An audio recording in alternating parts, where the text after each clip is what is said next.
Stock magic Telugu శ్రోతలకు స్వాగతం. మనకి అమెరికాలో ఇన్ఫ్లేషన్ డేటా రావడం జరిగింది. అయితే యుఎస్ ప్రభుత్వం ఏదైతే ఎక్స్పెక్ట్ చేసిందో అటువంటి ఇన్ఫ్లేషన్ కాకుండా కాస్త ఎక్కువ రావడం జరిగింది. ఎందుకంటే యుఎస్ ఫెడ్ ఎక్స్పెక్ట్ చేసింది 3.4 అయితే యుఎస్ ఇన్ఫ్లేషన్ డేటా ప్రకారం 3.5 నమోదు అవడం జరిగింది. దాంతో కాస్త అక్కడ మార్కెట్లు నెగిటివ్ గా ట్రేడ్ అవుతున్నాయి. అలాగే యుఎస్ ఫెడ్ ఈ ఇన్ఫ్లేషన్ డేటాని కన్సిడర్ చేస్తూ అంటే గతంలో చెప్పింది. అయితే జూన్ లో రేట్ కట్ గురించి ఆలోచిస్తాము అనేది చెప్పింది. అయితే ఇప్పుడు ఇన్ఫ్లేషన్ అనుకున్న దానికంటే కాస్త పెరగడంతో వడ్డీ రేట్లు తగ్గించడం అనేది జూన్ నుంచి సెప్టెంబర్ కి వాయిదా పడినట్టుగా తెలుస్తుంది. సో అక్కడ వాతావరణం యుఎస్ ఇన్ఫ్లేషన్ ఆ మార్కెట్లు అయితే నెగిటివ్ గానే ట్రేడ్ అయినాయి. దాని ఎఫెక్ట్ అంటే ఆ నెగిటివ్ సెంటిమెంట్ మనకు కూడా ఫార్వర్డ్ అవుతుంది. ఈ రోజు కాస్త మన మార్కెట్లు కాస్త నెగిటివ్ గా ట్రేడ్ అవుతున్నాయి. ఎందుకంటే ఆల్రెడీ బాగా విపరీతమైన ర్యాలీ చేసిన తర్వాత కాస్త కన్సల్టేషన్ లాగా జరుగుతుంది మన ఇండియన్ మార్కెట్. ఇక బంగారం వెండి విపరీతంగా పెరుగుతుంది. దానికి సంబంధించి ఏంటంటే ఈ సెంట్రల్ బ్యాంక్స్ అంటే ఇప్పుడు మన ఇండియాలో రిజర్వ్ బ్యాంక్ ఆఫ్ ఇండియా, చైనాలో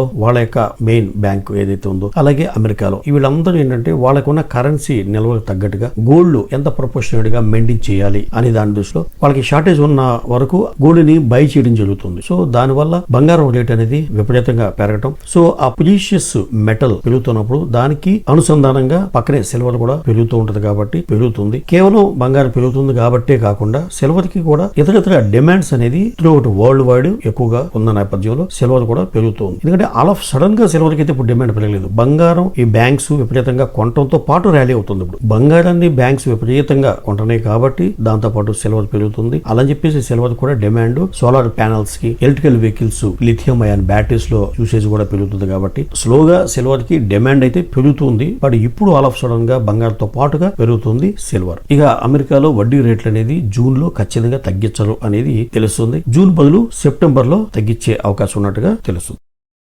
ఇక టీసీఎస్ విషయానికి వస్తే ఈ రోజు బోర్డు సమావేశం జరగబోతుంది. ఇక Q4 రిజల్ట్స్ అలాగే కంప్లీట్ ఇయర్ రిజల్ట్స్ ని అనౌన్స్ చేసే అవకాశం ఉంది టీసీఎస్ మార్కెట్ అవర్స్ అయిన తర్వాత. ఇక కంపెనీల న్యూస్ విషయానికి వస్తే టాటా మోటార్స్ బిజినెస్ అప్డేట్ లో భాగంగా గ్లోబల్ హోల్సేల్ డేటాని రిలీజ్ చేసింది. ఇక Q4 పీరియడ్ లో అదే జనవరి, ఫిబ్రవరి, మార్చి ఆ పీరియడ్ లో ఓవరాల్ గా గ్లోబల్ హోల్సేల్ చూసుకున్నట్టయితే జాగ్వార్, ల్యాండ్ రోవర్ తో కలిపి 8% ఇయర్ ఆన్ ఇయర్ గ్రోత్ ఉన్నట్టుగా కంపెనీ అప్డేట్ చేస్తుంది టాటా మోటార్స్. అలాగే కమర్షియల్ వెహికల్స్ గ్లోబల్ హోల్సేల్ చూసుకున్నట్టయితే 6% తగ్గినట్టు చెప్తుంది. కమర్షియల్ వెహికల్ మాత్రమే డౌన్ లో 6%, ప్యాసింజర్ వెహికల్స్ మాత్రం 15% ఇయర్ ఆన్ ఇయర్ పెరిగినట్టుగా చెప్తుంది కంపెనీ. అంటే ప్యాసింజర్ వెహికల్స్ ఏమో గ్లోబల్ హోల్సేల్ గా చూసుకున్నట్టయితే 15% హైక్ ఉంది, కమర్షియల్ వెహికల్స్ ఏమో 6% తక్కువ ఉంది. ఓవరాల్ గా కంప్లీట్ గా Q4 లో గ్లోబల్ బిజినెస్ 8% పాజిటివ్ గా బిజినెస్ జరిగింది అనేది అప్డేట్ చేస్తూ ఈ రోజు 1026 రూపాయల్లో ట్రేడ్ అవుతూ ఉంది టాటా మోటార్స్. ఇక ఆటో కాంపోనెంట్స్ తయారు చేసే ఆటో దిగ్గజం యూనో మిండా. ఈ కంపెనీ ఆటో కాంపోనెంట్స్ ని తయారు చేస్తూ ఉంటుంది. దేశంలో చాలా ఒరిజినల్ ఎక్విప్మెంట్ మ్యానుఫ్యాక్చర్స్ అంటే OEM లకి సప్లై చేసే బిజినెస్ లో ఉంది యూనో మిండా. అయితే ఈ కంపెనీ రాబోయే రోజుల్లో మార్కెట్ లో డిమాండ్ కి అనుగుణంగా తన ప్రొడక్షన్ ని పెంచుకునే విధంగా కొన్ని అడిషనల్ గా న్యూ పార్ట్స్, ఎలక్ట్రికల్ వెహికల్ సంబంధించి కాంపోనెంట్స్ ఇలాంటి అన్ని కూడా మ్యానుఫ్యాక్చరింగ్ చేసే ఉద్దేశంతో భారీగా దేశంలో చాలా చోట్ల ల్యాండ్ ని పర్చేస్ చేస్తుంది. కంపెనీ ఈ మధ్య కాలంలో IMT ఖర్ఖోడా దగ్గర 94 ఎకరాలు భూమిని సమకూర్చుకుంది. దాంట్లో ఒక 25 ఏకర్స్ లో green field alloy wheels plant ని ఏర్పాటు చేయబోతుంది. ఈ ప్లాంట్ లో సంవత్సరానికి 1,20,000 వీల్స్ తయారు చేసే సామర్థ్యం ఉన్నట్టుగా కంపెనీ చెప్తుంది. ఈ ప్లాంట్ కి 542 కోట్ల ఖర్చుతో అన్ని ఏర్పాట్లు చేస్తుంది. అయితే దశల వారీగా ఇది కంప్లీట్ అయ్యే ఛాన్స్ ఉన్నట్టుగా కంపెనీ అప్డేట్ చేస్తుంది. అయితే గత సంవత్సరంలో పూణేలో కూడా ఇండస్ట్రియల్ పార్క్ దగ్గర 86 ఎకరాలు కొనుగోలు చేసింది యూనో మిండా. ఇక తమిళనాడులో ఒక 37 ఎకరాలు కొనుగోలు చేసింది. ఇక భవిష్యత్తులో గుజరాత్ లో కూడా ల్యాండ్ ని ఏర్పాటు చేసుకోవాలని సీరియస్ గా ల్యాండ్ పర్చేజ్ గురించి ట్రై చేస్తుంది యూనో మిండా. అంటే ఇన్ని రకాలుగా ఎగ్జిస్టింగ్ ప్లాంట్లు, మ్యానుఫ్యాక్చరింగ్ ఫెసిలిటీస్ ఉన్నప్పటికీ ఆల్రెడీ ఒక చోట 94 ఎకరాలు కొంది. దాంట్లో 25 ఏకర్స్ లో ఈ అల్లాయ్ వీల్స్ ప్లాంట్ ని ఏర్పాటు చేస్తుంది 542 కోట్లతో. ఇంకా చాలా ల్యాండ్ ఉంది. అయినప్పటికీ 86 ఎకరాలు ఇక్కడ ఇండస్ట్రియల్ ఏరియా పూణేలో పర్చేజ్ చేసింది. అలాగే తమిళనాడులో ఒక 37 ఎకరాలు ఇంకా గుజరాత్ లో కొనబోతుందంటే ఎంత వ్యూహాత్మకంగా వాళ్ళ యొక్క ఫ్యూచర్ ప్లానింగ్ ఉన్నది అన్నది మనకు అర్థం. ఇక మరో న్యూస్ ఏంటంటే ఈ యొక్క యూనో మిండా గురించి ఎలక్ట్రికల్ ఛార్జింగ్ పాయింట్స్ మ్యానుఫ్యాక్చరింగ్ చేసే పనిలో ఉంది యూనో మిండా. అయితే ఈ ఎలక్ట్రికల్ వెహికల్ ఛార్జెస్ కంటే ముందు అసలు మామూలుగా ప్రెసెంట్ ఒరిజినల్ ఎక్విప్మెంట్ మ్యానుఫ్యాక్చరర్స్ కి ఫ్యూచర్ లో డిమాండ్ పెరగబోతుంది అని మ్యానుఫ్యాక్చరింగ్ ప్లాంట్స్ కోసం ఎక్కువ ల్యాండ్ ని అక్వైర్ చేస్తుంది. అసలు ప్రస్తుతానికి ఈ కంపెనీ ఏం తయారు చేస్తుంది అనేది ఒకసారి చూసినట్లయితే ఈ అల్లాయ్ వీల్స్ అనేది మెయిన్ ప్రోడక్ట్. అవే కాకుండా ఈ హార్న్స్, స్విచెస్, లైటింగ్, స్పీకర్స్ ఇవన్నీ కారులో మనం చూస్తూనే ఉండే పార్ట్స్. అయితే ఇవన్నీ కూడా మ్యానుఫ్యాక్చరర్స్ సప్లై చేస్తారు, వాళ్ళే తయారు చేస్తారు మనం అనుకుంటాం. అలాగే కెమెరాలు, wheel covers, seat belts, body sealing, అలాగే సీట్ మీద ఉండే హెడ్ రెస్ట్, సీట్ కి దగ్గర మనకి మోచేయి పెట్టుకోవడానికి ఆర్మ్ రెస్ట్, అవి అలాగే ఎయిర్ బ్యాగ్స్, లగేజ్ బోర్డు. ఇప్పుడు మనం డ్రైవింగ్ సీట్ దగ్గర సీటు రిక్లైనర్ మెకానిజం ఉంటుంది, కిందకి పైకి ఫ్రంట్ కి బ్యాక్ కి అడ్జస్ట్మెంట్ మొత్తం ఈ మెకానిజాన్ని సప్లై చేస్తుంది. అలాగే వైర్లెస్ చార్జర్స్ కూడా మ్యానుఫ్యాక్చర్ చేసి సప్లై చేస్తుంది యునోమెండా ఒరిజినల్ ఎక్విప్మెంట్ మ్యానుఫ్యాక్చరర్స్ కి. సో ఇన్ని భారీ ప్రొడక్ట్స్ ని పెట్టుకుంది యునోమెండా. అంతేకాకుండా ఇప్పుడు కొత్త ప్రోడక్ట్ ఎలక్ట్రికల్ వెహికల్ సంబంధించిన ఛార్జింగ్ పాయింట్స్ తయారు చేయబోతుంది. ఇవి ఏంటంటే వాల్ మౌంటబుల్ ఛార్జింగ్ పాయింట్స్. ఇవి కంపెనీ తయారు చేసి ఒరిజినల్ ఎక్విప్మెంట్ మ్యానుఫ్యాక్చర్ కి సప్లై చేసేందుకు సన్నాహాలు చేస్తుంది. అంటే ఇప్పుడు మనం టాటా మోటార్స్ దగ్గర, ఎంజీ మోటార్స్ దగ్గర, ఎక్కడో మారుతి దగ్గర మనం ఎలక్ట్రికల్ కార్ కొన్నప్పుడు వాళ్ళు ఇంట్లో మనం ఛార్జింగ్ పెట్టుకోవడానికి ఏదైతే కిట్ ఇస్తారో ఆ కిట్లు యునోమెండానేమో ఆ కంపెనీ వాళ్ళు సప్లై చేస్తుంది, ఆ కంపెనీ వాళ్ళు మనకు అమ్ముతారు. సో ఈ విధంగా రాబోయే బిజినెస్ ని క్యాప్చర్ చేసుకోబోతుంది యునోమెండా. ప్రస్తుతం $742 దగ్గర ట్రేడ్ అవుతుంది యునోమెండా. ఇక next company Phoenix mills limited. ఈ కంపెనీ నేచర్ ఆఫ్ బిజినెస్ ఏంటంటే ఇండియాలో మాల్స్ ని కన్స్ట్రక్ట్ చేయటం, ఆపరేట్ చేయటం, ఆ బిజినెస్ లో ఉంది Phoenix Mills. Company Mumbai, Lucknow, Pune, Indore, Bareilly, Chennai, Ahmedabad ఇలా మేజర్ సిటీస్ లో మాల్స్ ని ఆపరేట్ చేస్తుంది. అంటే మాల్స్ మొత్తం ఆ షాప్స్ కి రెంట్లకి ఇవ్వటం గానీ, మొత్తం మెయింటైన్ చేయడం గానీ, ఆ బిజినెస్ మొత్తాన్ని హ్యాండిల్ చేసేది ఫినిక్స్ మిల్స్. దీంట్లో మెయిన్ విపరీతంగా ఆదాయం వచ్చేది, లాభాల వర్షం కురిపించేది Mumbai mall, Mumbai Palladium mall ద్వారా ఈ కంపెనీకి విపరీతమైన ఆదాయం వస్తుంది. అలాగే కంపెనీకి ఈ ఫినిక్స్ మిల్స్ ద్వారా ఈ షాపింగ్ మాల్సే కాకుండా రెసిడెన్షియల్ పోర్ట్ఫోలియో కూడా ఉంది. బెంగళూరు, చెన్నైలో రెసిడెన్షియల్ అపార్ట్మెంట్స్ కన్స్ట్రక్ట్ చేసి ఆ ఫ్లాట్స్ కూడా అమ్ముతుంది ఫినిక్స్ మిల్స్. ఈ బిజినెస్ కూడా 22% ఈ సంవత్సరం గత సంవత్సరంతో కంపేర్ చేసుకున్నట్టయితే ఈ రెసిడెన్షియల్ వర్టికల్ లో ఈ బిజినెస్ కూడా 22% పెరిగినట్టుగా కంపెనీ అప్డేట్ చేస్తుంది. అలాగే షాపింగ్ మాల్స్ లో ఆ రిటైల్ కన్సంప్షన్ వచ్చి 27% పెరిగినట్టుగా ఇయర్ ఆన్ ఇయర్ గత సంవత్సరంతో కంపేర్ చేసుకుంటే చెప్తుంది. అలాగే ట్రేడింగ్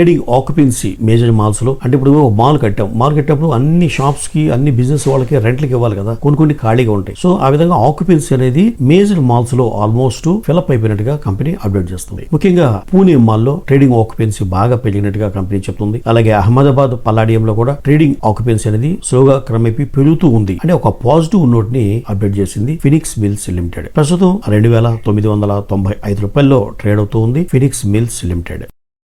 ఇక మారుతి సుజుకి కంపెనీ సంబంధించి లేటెస్ట్ అప్డేషన్ ఏంటంటే కంపెనీ కొన్ని మోడల్స్ మీద ఒక ప్రైస్ ని హైక్ చేయబోతుంది. ఈ షిఫ్ట్ మోడల్ మీద 25,000 ప్రైస్ ని హైక్ చేయబోతుంది, అంటే పెంచబోతుంది. అలాగే ఇంకొక మోడల్ గ్రాండ్ వితారా, దాంట్లో సిగ్మా వేరియంట్, అంటే ఆ వితారా ఇప్పుడు గ్రాండ్ వితారాలో కూడా ఆ 2-3 మోడల్స్ ఉంటాయి కదా, దాంట్లో సిగ్మా వేరియంట్ మీద ఒక 19,000 అనేది హైక్ చేస్తూ ఉంది మారుతి సుజుకి. ప్రస్తుతం $12,515 ట్రేడ్ అవుతూ ఉంది మారుతి సుజుకి. అలాగే రియాలిటీ సంస్థ భారతదేశంలో శోభా లిమిటెడ్ అనే కంపెనీ బిజినెస్ అప్డేషన్ లో భాగంగా sales growth year on year చూసుకుంటే ఈ సంవత్సరం 28% పెరిగినట్టుగా కంపెనీ అప్డేట్ చేస్తుంది. లాస్ట్ ఫైనాన్షియల్ ఇయర్ లో 8.4 lakh SFT బిజినెస్ చేస్తే ఈ సంవత్సరం 8.7 lakh SFT ని ఒక 6 ప్రాజెక్ట్స్ ద్వారా డెవలప్ చేసేట్టుగా కంపెనీ అప్డేట్ చేస్తుంది. ఇది ఒక పాజిటివ్ న్యూస్ శోభా. ప్రస్తుతం $1,622 ట్రేడ్ అవుతుంది శోభా లిమిటెడ్. మహారాష్ట్ర సీమ్లెస్. యాక్చువల్లీ ఈ కంపెనీ ప్రోడక్ట్ ఏంటంటే ఐరన్ పైప్స్ తయారు చేసి ఇండస్ట్రియల్ అప్లికేషన్ కి అమ్మే బిజినెస్ లో ఉంది మహారాష్ట్ర సీమ్లెస్. సీమ్లెస్ అంటేనే అతుకు లేని అని అర్థం, అంటే జాయింట్ లేకుండా పైప్స్ తయారు చేసి మార్కెటింగ్ చేస్తున్న కంపెనీ మహారాష్ట్ర సీమ్లెస్. ఈ కంపెనీకి ఇప్పుడు ONGC నుంచి ఒక 674 కోట్ల విలువ గల సీమ్లెస్ పైపుల సప్లై కి ఆర్డర్ వచ్చినట్టుగా కంపెనీ అప్డేట్ చేస్తుంది. ఈ ఆర్డర్ ని 44 వీక్స్ లో ఎగ్జిక్యూట్ చేయాల్సిన బాధ్యత ఉంది మహారాష్ట్ర సీమ్లెస్ కి. ప్రస్తుతం $916 ట్రేడ్ అవుతుంది మహారాష్ట్ర సీమ్లెస్. ఇక ఎంటర్టైన్మెంట్ ఇండస్ట్రీలో ఉన్న PVR INOX. ఈ PVR INOX ఈ ఫినిక్స్ మాల్స్, ఇందా న్యూస్ చెప్పుకున్నాం కదా ఫినిక్స్ మాల్ బిజినెస్ అని, అదే ఫినిక్స్ మాల్ బెంగళూరులో ఇది ఒక న్యూ స్క్రీన్స్ ని స్టార్ట్ చేసింది PVR INOX. అంటే ప్రతిష్టాత్మకంగా ఉండే పెద్ద screens, max 4D screens, screen X, ఇక మల్టీప్లెక్స్ లాగా మెగాప్లెక్స్ ఫీచర్స్ తో ఈ సినిమా థియేటర్స్ ని, ఆ స్క్రీన్స్ ని డెవలప్ చేసినట్టుగా చెప్తుంది PVR INOX. అలాగే ప్రీమియం రిక్లైనర్స్ తో కూడిన ఒక ప్రీమియం ఆడిటోరియం ని, ఇక డాల్బీ అట్మాస్ సరౌండింగ్ మామూలే, ఇక అతిపెద్ద 3D 4D స్క్రీన్స్ ని ఏర్పాటు చేసినట్టుగా చెప్తుంది. ప్రస్తుతం $1,405 ట్రేడ్ అవుతుంది PVR INOX. Doctor Reddy laboratories. ఈ కంపెనీ మెడిసిన్ లేకుండా మైగ్రేన్ పెయిన్ ని కంట్రోల్ చేసే విధంగా నెర్వియో అనే ఒక ఎక్విప్మెంట్ ని డెవలప్ చేసింది గతంలో. అది భారతదేశంలో సక్సెస్ఫుల్ గా లాంచ్ చేసిన తర్వాత ఇప్పుడు యూరోప్ లో స్టార్ట్ చేసింది. ఈ నెలాఖరికల్లా దక్షిణాఫ్రికాలో స్టార్ట్ చేయబోతుంది ఆ ప్రొడక్ట్ ని సేల్ చేయడం. ఆ తర్వాత స్పెయిన్, UK లో కూడా లాంచ్ చేయబోతున్నట్టుగా డాక్టర్ రెడ్డి ల్యాబ్స్ అప్డేట్ చేసింది. ఈ రోజు $6,184 ట్రేడ్ అవుతుంది doctor Reddy laboratories.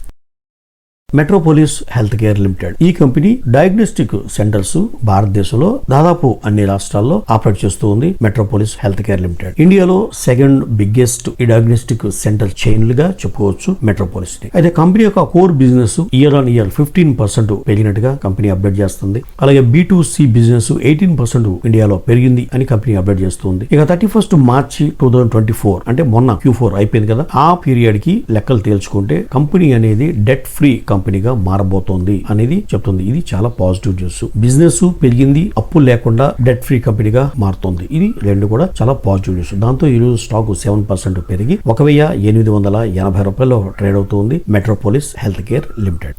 Laurus labs ఈ కంపెనీ తెలుగు వారికి అంటే ఈ స్టాక్ మార్కెట్ లో ఇన్వెస్ట్ చేసే చాలా మందికి పరిచయం ఉన్న కంపెనీగా చెప్పుకోవచ్చు. లారస్ ల్యాబ్ ఇది హైదరాబాద్ బేస్డ్ కంపెనీ. మనకి వైజాగ్ లో మ్యానుఫాక్చరింగ్ ఫెసిలిటీస్ ఉన్నాయి. ఇది ఫార్మాకి కావాల్సిన ingredients AP active pharma ingredient మన దేశంలోనే కాకుండా చాలా ప్రపంచంలో చాలా దేశాలకి ఎక్స్పోర్ట్ చేయడం ఒక మంచి మేనేజ్మెంట్ ఉన్న కంపెనీ. ఎక్సలెంట్ గా స్టాక్ కూడా చాలా గ్రోత్ కనబరిచిన కంపెనీ లారస్ ల్యాబ్స్. అయితే ఈ కంపెనీ గురించి ఇప్పుడు ఒక నెగిటివ్ న్యూస్ అని చెప్పుకోవాలి. ఎందుకంటే గోల్డ్మెన్ సాచెస్ రేటింగ్ సంస్థ బ్రోకరేజ్ సంస్థ చెప్తున్న మాట ఏంటంటే రాబోయే 12 నెలల్లో 23% దాదాపుగా లారస్ ల్యాబ్స్ షేరు తగ్గే అవకాశం ఉంది అనేది. దానికి ఉన్న బేస్ ఏం చెప్తుందంటే ఆ బ్రోకరేజ్ సంస్థ కంపెనీకి ఉన్న ఈ కాంట్రాక్ట్స్ అండ్ మ్యానుఫ్యాక్చరింగ్ బిజినెస్ ఏదైతే ఉందో CDMO బిజినెస్ అది బాగా తగ్గింది, అది గమనించినట్టుగా చెప్తుంది. మరో విషయం ఏంటంటే లారస్ ల్యాబ్స్ కి ప్రొడక్ట్ మ్యానుఫ్యాక్చరింగ్ చేసినప్పుడు కంపెనీకి మిగిలే మార్జిన్ అనేది తగ్గుతుంది అనేది క్లియర్ గా అబ్జర్వ్ చేసినట్టుగా చెప్తుంది. మేనేజ్మెంట్ రీసెంట్ గా ప్రొడక్షన్ ని పెంచే పనిలో ఉన్నాము,